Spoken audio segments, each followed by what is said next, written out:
Hello, hello. This is Postgres FM. Episode number, again, I don't remember, 126, 7. Yeah. Great, 6. More than 2 years. And my name is Nikolay, Postgres AI as usual. My co-host is Michael, PG Mustard. Hi, Michael. Hello, Nikolay. How are you doing today?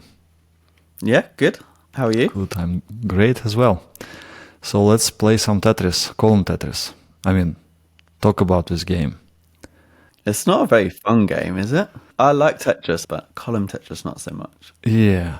Well, I think you can know zero about it, then you usually get excited about it, and then you kind of think, okay, it exists. But at some point you stop playing too much in it. Let's unwrap it. What is it? So columns can have different sizes. Data types have different sizes.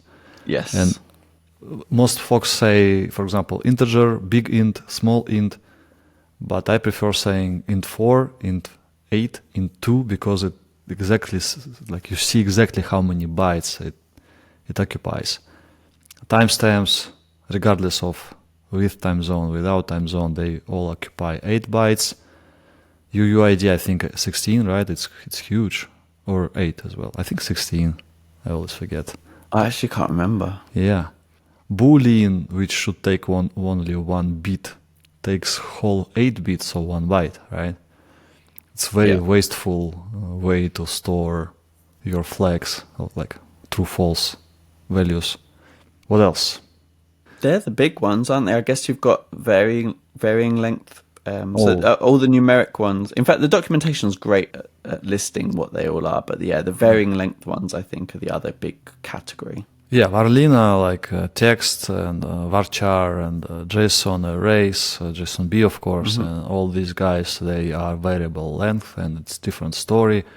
And they are not fixed size data types, right? But these data types, which have fixed size, it's interesting to see that sometimes just reordering columns, you can save disk space and get better performance. Yeah, I would say most people, including myself, when they first learn this, find it very unexpected. Yeah, I agree. Same. It was long ago, but yeah, same. And mine was probably more recent. Yeah.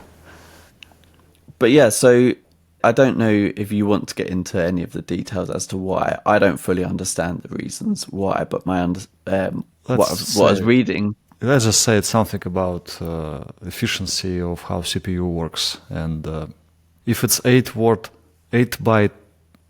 word, it's like better for performance to read and write this number of bytes, 8 bytes in modern systems. But it was a surprise to me to realize, we talked before the recording, the alignment happens not only to 8 bytes, but also sometimes to 4 bytes and to 2 bytes. So, but let's have an example. For example, if you have, very typical example, you have a column, 4-byte column, which is primary key, say ID, integer. Which we don't recommend. Yeah, we don't recommend.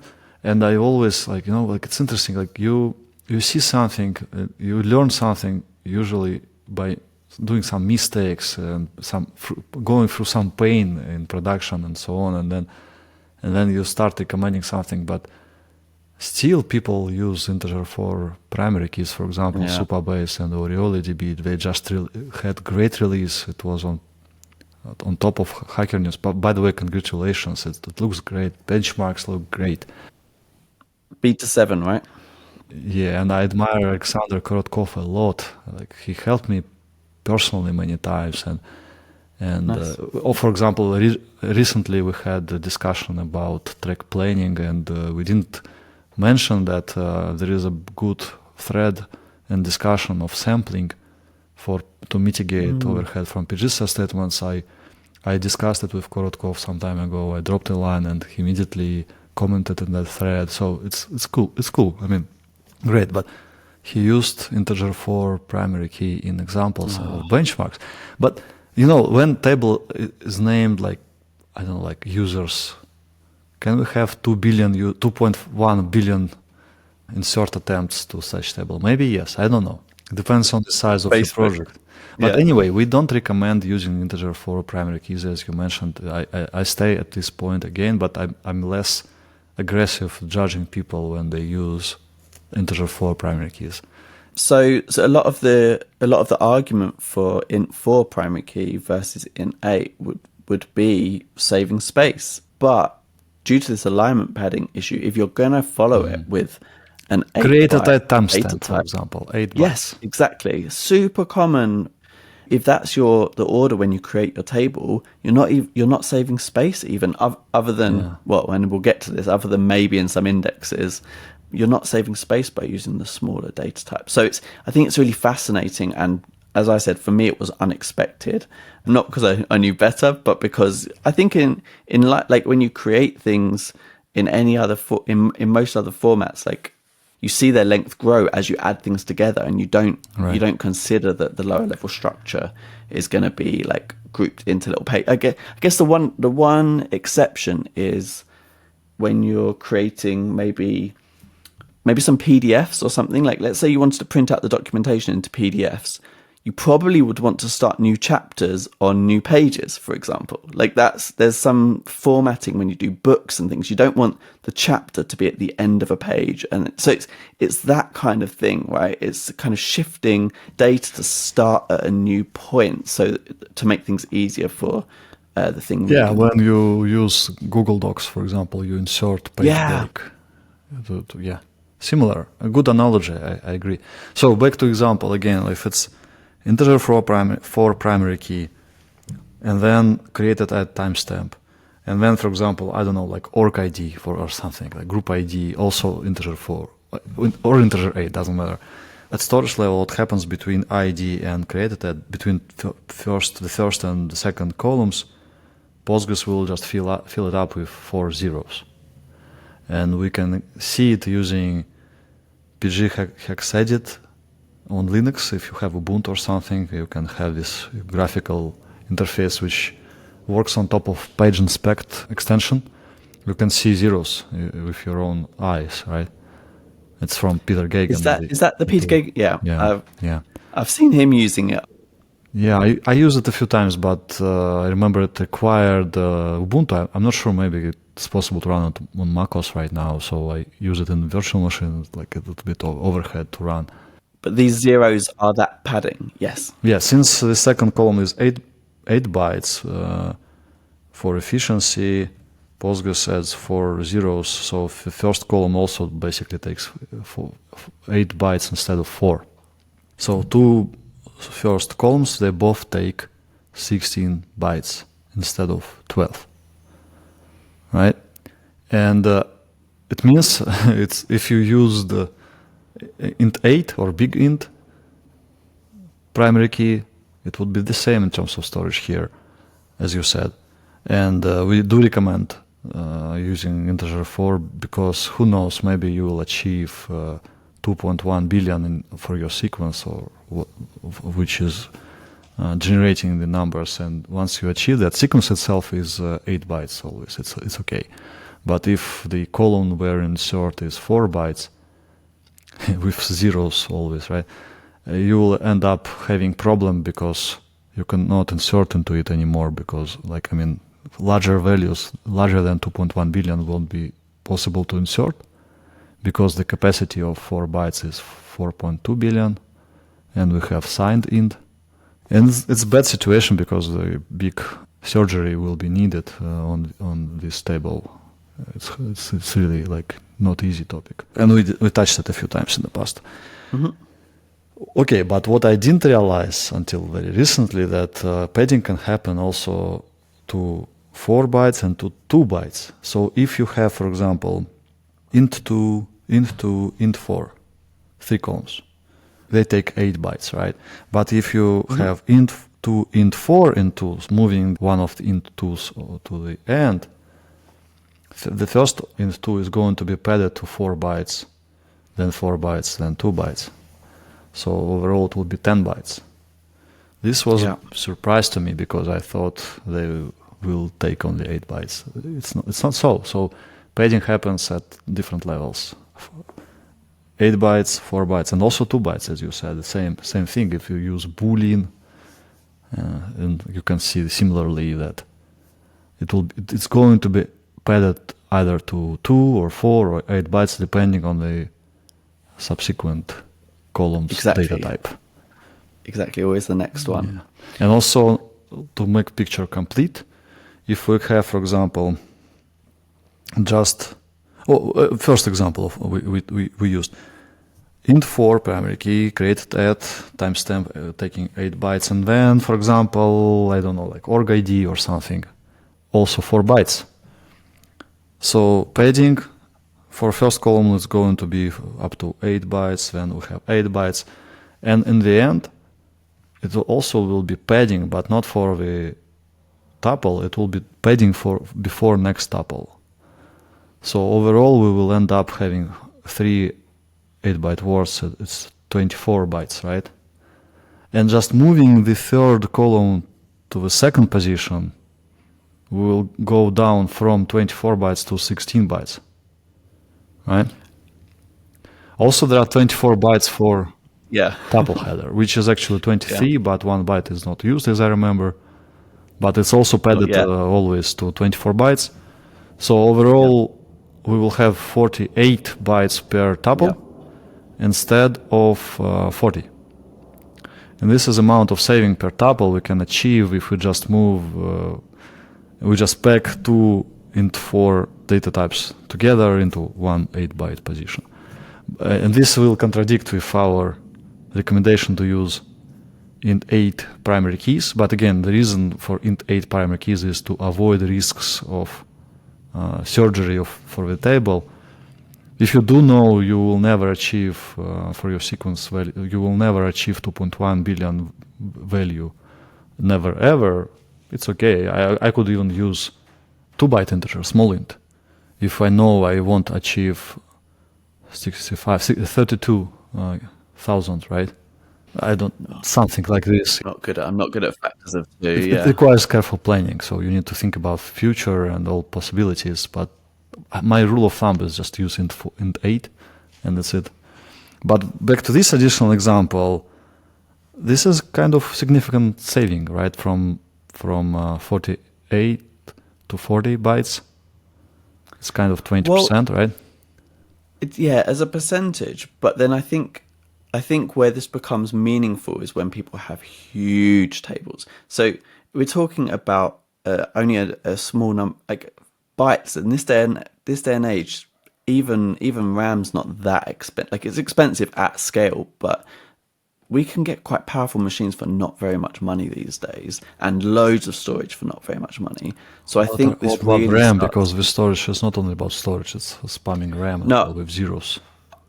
I am a huge fan of doing things efficiently, but I think at scale it's where it starts. The investment in this kind of thing starts to pay off. And I remember a blog. One of my favorite blog posts on this topic is by the team at Braintree, and they mentioned by going back, but once they discovered this phenomenon, by going back through their largest tables, they calculated it was about a 10% saving on disk space from where they were before to a more optimal setup. So I believe that I don't see any reason why that wouldn't be true for a lot of organizations that hadn't done this deliberately in the past, or people hadn't been conscious about this. But so 10%'s a lot by some benchmarks. Noticeable. It's noticeable. Yeah, but it's also not, like, sometimes when we're talking about performance, we're often talking about orders of magnitude, and I don't think we're talking about that in most cases. Still, there are stages of impression here, and my current impression, it's important problem, but I don't know, like, it's worth thinking about it when you first design a table, which will obviously be large in the future. And then, for example, GitLab, they have public documentation, and there is a column Tetris page there. And I know it's a rule to check it if it's a new table, to always check it, and maybe there is also some automation. I'm not sure, but we have bloat as well, like in different dimensions. This dimension is kind of like programmed bloat in columns level, but we have in rows level, we have bloat there, and 10% is probably, for example, if I see extra 10% of bloat in both indexes and tables, it's not triggering action from me. Exactly. Right? But if you design table from scratch, of course, it's worth thinking about it. Yes. Right? Mostly because it's so cheap to think about. And I guess we'll talk about this in a moment. It's not a difficult equation to work out how you should order things. And it can be automated. We discussed also before recording, and I have report, I have analysis script in my Postgres DBA old toolkit, which will suggest you. It's easy. You just start from the largest or from smallest, doesn't matter. Maybe it matters a little bit. So actually start from 1 byte columns, then put 2 bytes column and so on, or vice versa. Start from the biggest size bytes and the smallest, and it will provide you, like, it will reorganize columns so you have less cases when you see zeros in physical storage. But don't you think it makes column order weird? For example, ID can be not at the first position, and it's so strange to deal with such tables. Yeah, I haven't had to do this optimization myself. I did it a lot. I think I would start large. But I would want to start like at least, maybe not largest to smallest, but at least the 8s first, or at least a group of 8s first, because I'd want my ID in the first place. You know, if you're doing select star table, you know, if you're just doing some testing, just having that ID in those first few useful columns first is beneficial for me as a user. But also, I was reading the Braintree post, and they've done some optimizations around. They've suggested putting the ID first because it's going to be read the most. So in terms of unpacking the row, apparently there's some optimization around that as well. Okay. So so they also recommended some other super minor optimizations because they've built tooling around this. Like, for example, within your, let's say you've got a bunch of 8-byte columns. Within those, you're probably better off putting your not null columns first because they're more likely to have data in them, and then putting your default columns a bit after that because they will almost always have data in them. So like there's some of these, like, probably right at the edge in terms of optimization, but now we're not talking about storage space settings, we're talking about interesting. Okay. Like we're talking about read performance. So it's and actually IO is a good point, because if your data's taking up less space, some of your queries are going to also require less IO, and that's faster, cheaper, all good things. Right. Well, it's I didn't see that. Did they show some benchmarks to prove that there's a reason? I mean, foundation for these decisions to reorder columns. It's interesting. I need to check that. I didn't know. Like I didn't see it. But yeah, I think probably you're right, and I need to adjust my recommendation logic and put 8 bytes before 16-byte columns, because ID should be there, and the created ad should be there, and so on. Although if it's UUID type, it's going to be 16 bytes. So yeah, I don't know. Anyway, this is a topic. I think it's super easy not to know about it, obviously. But it's also super easy to overestimate the benefit of paying too much attention to it. But interesting what happened recently with Postgres versions, 17.1, 16.4, and 5, right? A couple of weeks ago they were released, and the cost, for example, timescale DB to not work with them. And what happened in some structures, there was additional Boolean type which was added. And physical layout changed in minor version of structures, and causing some extensions like timescale DB to stop working. And it was not a good situation, and I think lack of testing. But more interesting, next week, the new releases, so 17.2, 16.6, and others, they fixed this problem. And actually, originally, Boolean value was added to fix some problem, right? It was a fix because in of course. minor versions, Postgres, unlike some other systems, Postgres doesn't release new features. It's only about fixes, right? But this fix caused like incompatibility in terms of physical layout. It's bad. And how next releases fix it? This boolean was moved to different location in terms of order, where some padding happened, where some zeros were present, right? Filling one of those zeros. So column Tetris, as I've tweeted, column Tetris well played, right? So, I mean, Postgres hackers themselves played column Tetris a few weeks ago, fixing some problem, fixing a bug which was in another fix of another bug, right? That was interesting to observe. I think it's worth discussing. We've discussed a bit why you would do this, like save on disk space, less I/O, like caching, like better use of RAM. But I think when is also useful to discuss. Like, obviously, we can do this when we're creating a new table. We can think about column order. That's normally when we're adding the most number of columns. But I think also sometimes when you're adding a new feature, or you're doing refactoring, you might be adding a few columns at the same time. And I think it's worth pointing out that that's another time where you can make use of this. Right. But equally, I think we're moving to a world where there's more and more emphasis on incremental improvements. And I know for my own projects, I tend to add one column at a time. Like, I tend to be doing a migration. Oh yeah, like 5 releases per day. Yeah. I'm not doing 5 per day, but like they keep things small and they tend to not be multi-column. Well, in software engineering, this makes sense completely, because if you mix many things in one big change, making like them depending on each other, it's bad, right? So we try to split it to small steps and release small steps sooner, because if we have problem with one of the steps, it doesn't block others from deployment, right? This means that we probably indeed add columns one by one, or sometimes in pairs. Normally, or maybe other people have different experience. But so even in pairs, I guess the order does. Yeah.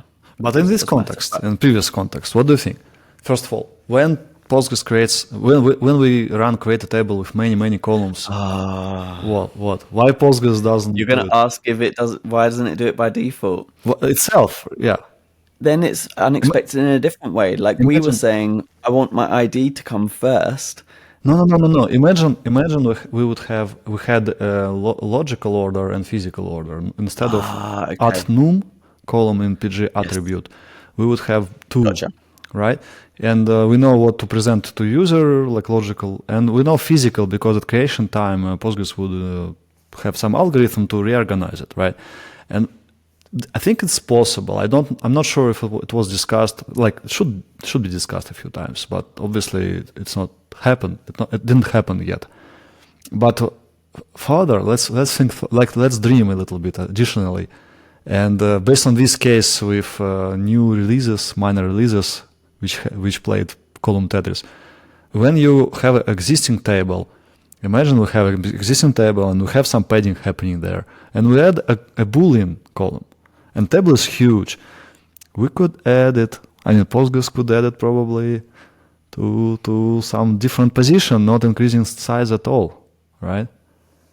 Well, I don't know what needs to then happen to. What happens then to the existing data rows. files?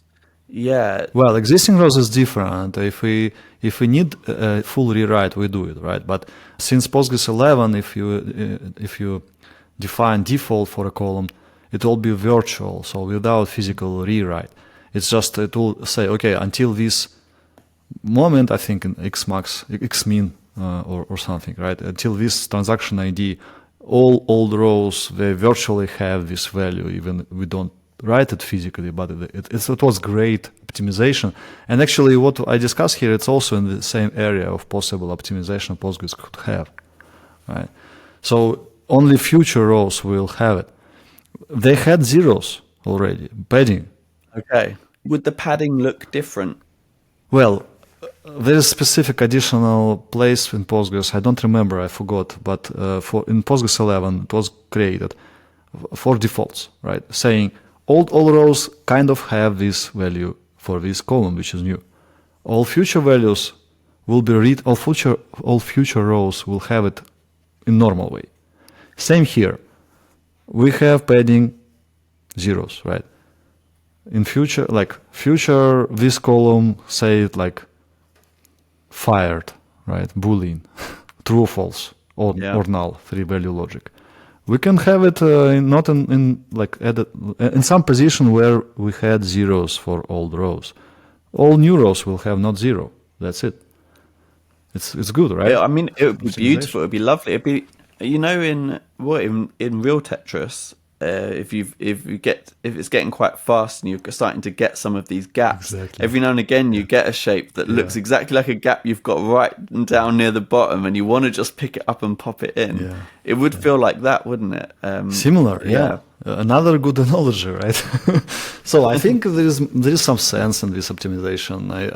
I don't know. Maybe I should discuss it with Andrei and Kirk. We probably slowly returning to our normal hacking sessions on Postgres TV. We have actually already quite long list of ideas. Yeah, there's two other things I wanted to discuss with you on this. One was doing it with existing data. So we find out that this is a phenomenon, or we've inherited a system that wasn't set up in optimal, or it's just evolved over time. We've been adding columns as we've been developing new features as the system evolved. And we decide it is worth it for us we want to look into how would we reorganize the table into a different column ordering. How would you go about doing that? Or how do you go about doing that? It's same complexity for surgery as for int4 to int8 primary key conversion. I wish PG-Repack would do it, but yeah, we had discussion, and I think I had some very quick and dirty prototype to reorganize column order when you are repacking table using PG-Repack. It will be a good moment because it rewrites everything, but there are some doubts and fears, and I think we had lack of attention from very experienced hackers there, so it was not. I think somebody in that pull request, let's check it and have in the show notes, somebody tried it again, because the idea is simple. PG-Repack is rewriting whole table. If we need to physically reorganize the order of columns, we also need to rewrite the table, right? And let's just change the column order at this moment. But this is some thing which is not ready. You cannot use it in production. I don't recommend it. PG-Repack, for this, although there is quick and dirty prototype for this. How I would do it, I would just apply this new table approach, same as int4 to int8. Yeah. But it requires some additional effort. It's similar to PG-Repack. You need some kind of delta table. You need trigger, and you need to write the changes to that delta table, and during that, then you create a copy. While you create a copy, this trigger should write all the changes in this delta.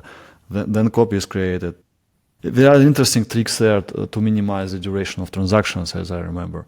It was long ago. Last time I used this and developed, I think maybe 5 years passed. We had very serious workflow developed for big company originally, and we used it several times. This approach under very heavy loads and very mission critical systems where Postgres was in the center. And then you just have some transaction to switch.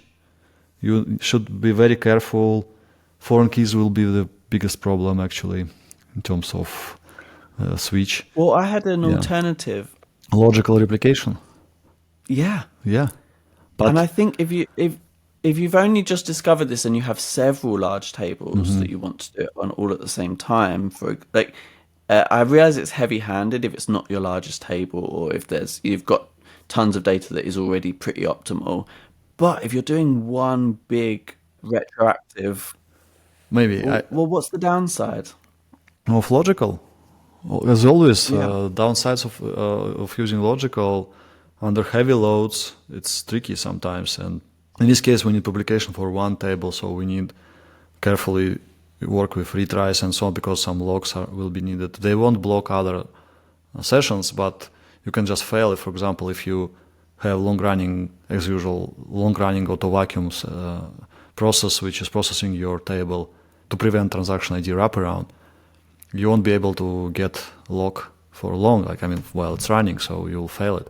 And you need to, there are some nuances here, right? But I think it's obviously a valid approach. And combining all these thoughts, I think PG Squeeze from Cybertech, which is alternative to PG Repack, probably is a tool where this should be maybe it's already supported there. I checked, I couldn't see it in the documentation. But it makes sense. Getting rid of bloat, let's also reorganize the table a little bit and get rid of padding, which can be considered also kind of bloat, right? Yeah, I think so. I think depending on your definition. Vertical bloat. Yeah.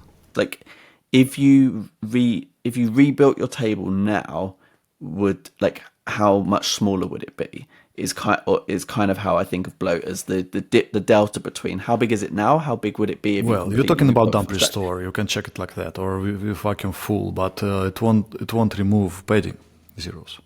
No, so therefore maybe it doesn't count in that strict definition. But if you allow for a column reordering in between, then it counts. It would be a good feature for PG Squeeze, and unlike PG Repack, I think people should not have fears, because if you use logical and you organize your table like column order, I don't see problems with.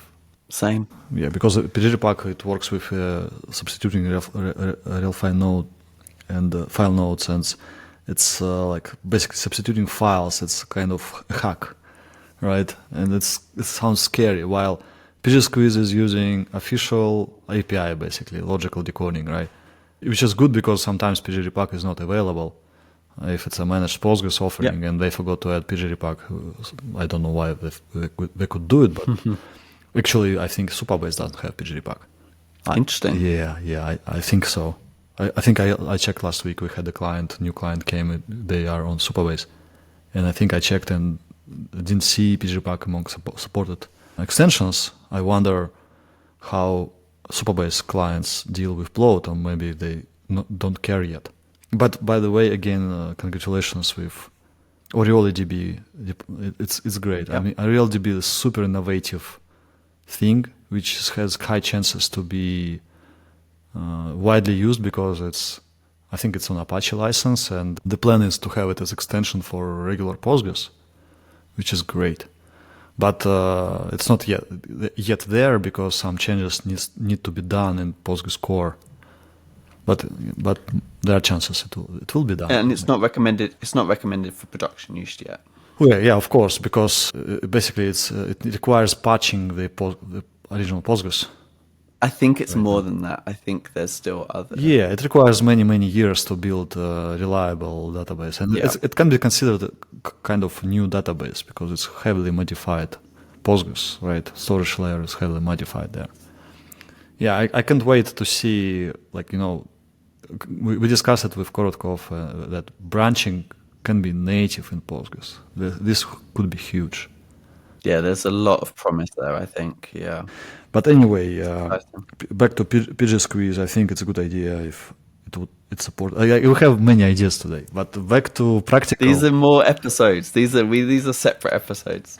Back to practical stuff. There was one more thing. So I think those are two ways of doing it. And I also wondered, at what kind of volume are you generally seeing? What kind of size tables are we talking about before this starts to make any sense normally? It's hard to say, because again, I told you, even if I have a 1 terabyte table, which is already above threshold where partitioning should be used, and I see additional 10% of bloat, I don't care. So if I see additional 10% of padding, I don't care. 10%, because engineering time is very expensive, right? Yeah. Yeah, I know it's not only about storage. People say it's storage, but I'm mostly concerned not about storage, although storage also matters because it affects backup sizes and replication size and so on. What matters more for me is state of memory. And this is additional spam in the buffer pool and page cache. It's not good. So 10% I wouldn't be bothered, but it's 20% I already kind of in warning mode, right? It's a 30, 40, it's worth doing it, right? And by the way, it's interesting, like I always tell people these bloat, let's connect topics in very weird way. So bloat, regular bloat, when we have dead tuples and they were cleaned by auto vacuum or vacuum, and we have gaps in terms of tuple, like slots for tuples are not filled, and page has only few tuples and many empty spaces. This is called bloat, right? So over time, Postgres will probably put new tuples there, but maybe no, because new tuples are coming in different pace, and we end up having too much space used than it could be. And dump restore would help, or repack, or pg squeeze, or vacuum full, which is not good in production, and so on. So usually, how we understand the bloat? How do we understand the bloat level? We use some scripts, some queries, or tools use some queries, or monitoring systems even use some queries. But these queries, they are like, they sometimes are heavy, but not so heavy as a full table scan would be, right? Still, they are light, but they are estimated numbers. Yes. And you see a bloat level 40, but it's not 40. You dump restore and you still see 40. How come? And interesting, if you take example, one of those we discussed, for example, boolean int 8, boolean int 8, boolean int 8, repeated like 10 times, and rinse. And check bloat level with using like estimated bloat, using one of those queries, which actually all originated from one work. So you will see some bloat. I can demonstrate bloat like 50%. It's insane, right? And you dump restore, you vacuum full, you PG repack, and this bloat cannot be eliminated because it's not bloat. I think it's very related to mistakes, the errors, these scripts, like error related to padding. Right. That could be fixed, right? Like, could be fixed. I tried. I didn't have enough time a few years ago. And the complexity was high. I think first I need to make sure my analysis script in Postgres DBA works really right. I need to check these 4 byte, 2 byte padding cases. And if it's right, I think jumping from there to those bloat estimate queries, I think it's possible, should be, right? You need to know the column order, but that's... I know it from practice. This is how I can easily demonstrate that you should not trust blindly those estimated bloat queries. So, yeah. Cool. Last thing, I think posts on this normally don't mention indexes, but one good one recently did by Renato Massara. And I don't think it's as important as heap for perhaps obvious reasons, but it did somewhat surprise me that there are some somewhat surprising alignment padding issues related to indexes as well, and I thought that was fascinating. Yeah, but we usually cannot change. In most cases, changing column order indexes just because of this is not a good idea, because column order matters in terms of query performance. Yes, so I completely agree. I think there are some rare cases where if you're only doing equality type, like there's some rare cases where you do have some flexibility on at least a couple of the columns if you're always including them in all queries, like that kind of thing. But the reason I brought it up was I've seen twice now, including the person who wrote this article, twice now people have spent time on something that then turned out to be not worth it. So they had spent time reducing, like they didn't need a timestamp. They really only needed the date, for example. So they thought, I've got this index on. They only had a single column index on this timestamp, and I'm going to create a B tree. I'm going to create the index again, but only on the date, like the truncated part of it. And they spent development time thinking about this, doing this. Oh, you're saying, well, data is maybe, how much does it take? 4 bytes? Or it's padded to 8 actually in B tree. Yeah, you say like having 2 column index 4 and 4 bytes is, and just single column 4 bytes is kind of same, or what? Single column 4 bytes is the same as single column 8 bytes. And that's really surprising. Yeah, cool. So that time was wasted for them. Even though it wasn't a multi-column index, the padding meant that they didn't gain So anything. guys have more 2-column indexes if it's about 4-byte columns. Right? Yeah, maybe you wouldn't. Yeah. Or maybe covering indexes as well. I don't. Oh, covering indexes may be different. You know about including covering indexes? If it's a single column 4-byte index, and we have another like passenger, right? Passenger sitting. Yeah, but it only gets stored in the leaf pages. Yeah, doesn't so it? it's different. I think. Yeah. Okay. Yeah, that's interesting, and I didn't go there ever. This is good that this article raises this topic. So yeah, I think it's a good thing to be aware of. Probably not something you should be. You shouldn't. Don't reorder your indexes based on performance reasons, not based on storage size. It would be my recommendation. I agree. Yeah.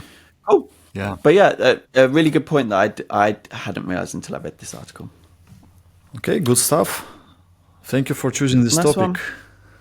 Which is you're welcome. We finally got to it. We've brought it up a few times. Good. And yeah. Okay. Have a good week. Take care. Bye. Have a great week. Bye.